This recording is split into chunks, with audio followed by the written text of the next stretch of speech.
पीले दांत वाली बहू। रंजना कभी ब्रश नहीं करती थी। उसे कितनी बार उसके माँ बाप ने डांटा, लेकिन उसका कोई असर उस पर होता ही नहीं था, जिस कारण से उसके दांत पीले पीले हो जाते हैं। शादी के बाद। अरे बहू, वैसे तो तुझ में कोई कमी नहीं है, पर तेरे दांत दांत इतने पीले कैसे हैं बेटा?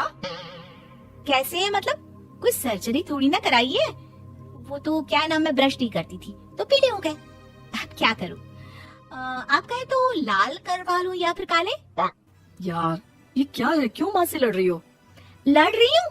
अरे मैं लड़ रही हूँ या ये बोल रही है कि दांत पीले हैं, पीले। अरे तपस्या थोड़ी ना की है इन्हें पीले करने के लिए। बकायदा ब्रश नहीं किया है 20 साल तक, तब जाकर। छी, कैसी बात कर रही हो? ये उस वक्त तो पीले नहीं थे जब हम लोग तुम्हें देखने आए थे। अरे तब साफ करवा लिया होगा डेंटिस्ट के पास जाकर। अब देखो कैसे पीले पीले लग रहे हैं। रंजना सास की तरफ गुस्से से देखती है। फिर शुरू हो गई पीले पीले पीले। अरे पीले तो तब भी थे जब मेरे हाथ का रसगुल्ला उड़ा उड़ा कर खा रही थी और बोल रही थी, लड़की नहीं गुणों का खजाना दे रहे भाई साहब आप। खैर, अब वो लोग करते भी तो क्या करते, पीले दांत वाली बहू पल्ले पड़ी थी तो झेलना तो था ही। एक दिन कीर्तन में रंजना गाना गा रही थी। अरे कमला बहन, माँ का द्वार है, यहाँ तो सब शुद्ध होकर आते हैं, फिर अपनी बहू को ब्रश भी नहीं करवाती तुम।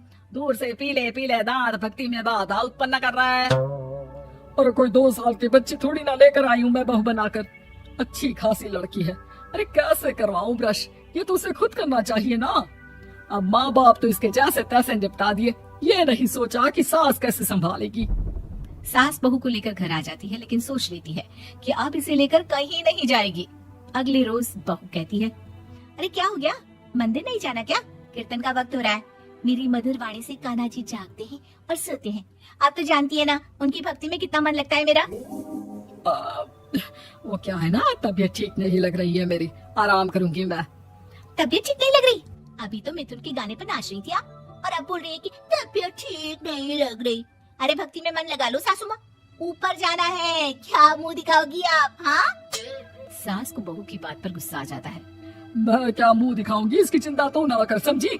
अपने मुंह की चिंता कर, जो ये पीले पीले दांत लेकर हर जगह पहुंच जाती है। पता है लोग कितना मजाक बनाते हैं। ना जी ना, मैं नहीं जाना कहीं तेरे साथ। तो ये बात है। कोई ना, मत जाओ, मैं अपने कमरे में ही बैठकर भक्ति कर लूंगी। ऊपर वाला दांत थोड़ी ना देखता है, मन देखता है, भावना देखता है। और अरे बस बस, तू सब कुछ दिखा, बस ये सफेद चमकदार दांत ना दिखाना किसी को, है? जा यहाँ से। बहू को सास की बात का कोई फर्क नहीं पड़ता, वो तो जैसी थी वैसी ही रह जाती है। सुबह नहाकर किचन में खाना बनाना, फिर खाना खाना, कीर्तन भजन करना और सो जाना। एक दिन, माँ जी मैं सहेली के घर जा रही हूँ, शाम को लेट आऊंगी। हाँ हाँ तो जाना, मैंने कौन सा तेरी आरती करनी है घर पर बैठकर। रंजना सहेली के घर जाती है, जहाँ वो पार्टी में जाने की तैयारी कर रही होती है। अरे शिखा, कहाँ जाने की तैयारी कर रही है? मैं गलत वक्त पर आ गई क्या? अरे नहीं यार, उल्टा सही वक्त पर आई है। मैंने ये साड़ी और ज्वेलरी निकाली है यार, शाम को इनके ऑफिस की एक पार्टी में जाना है। बताना कैसा लग रहा है ये सब? नहीं यार, इस ड्रेस के साथ तो वो वाली ज्वेलरी अच्छी लगेगी। हाँ हाँ सही बोल रही है, मैंने ध्यान ही नहीं दिया। वैसे तो हमेशा से मस्त फैशन सेंस रखती है। तो बड़ा जाती होगी ना पति के साथ पार्टी में। रंजना कुछ नहीं बोलती, बस सोचती है कि यार काश ये बात सही हो जाती, पर मैं क्यों नहीं जाती पार्टी में? क्या इन लोगों की कोई पार्टी होती नहीं होगी?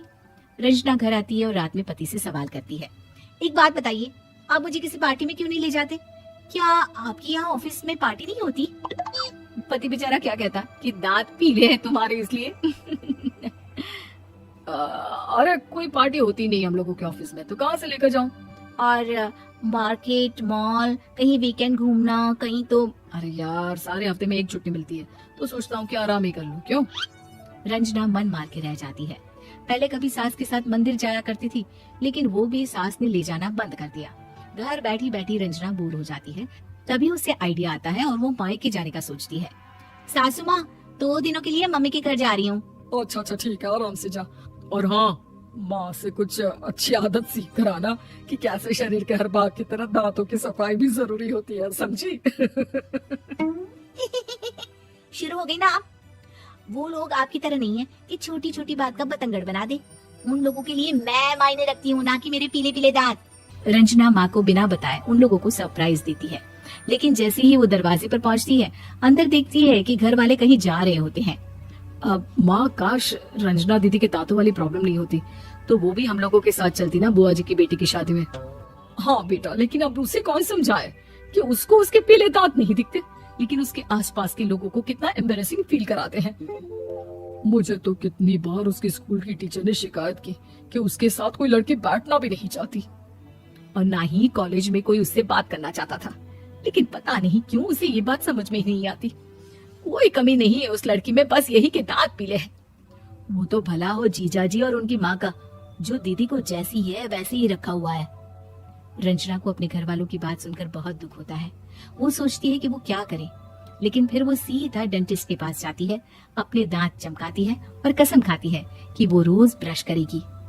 और क्या हो गया, तुम तो 2 दिनों के लिए गई थी ना, पर कोई ना, अच्छा है चलो आ गई तो। रंजना सास के सामने आकर खड़ी हो जाती है और पूरी स्माइल करती है, उसके चमकदार दांतों को दिखाती हुई। चले मंदिर। माँ मुझे माफ कर दीजिए, मैंने आप लोगों को बहुत एम्बेरसिंग फील करवाया। मैं आज से रोज ब्रश करूंगी।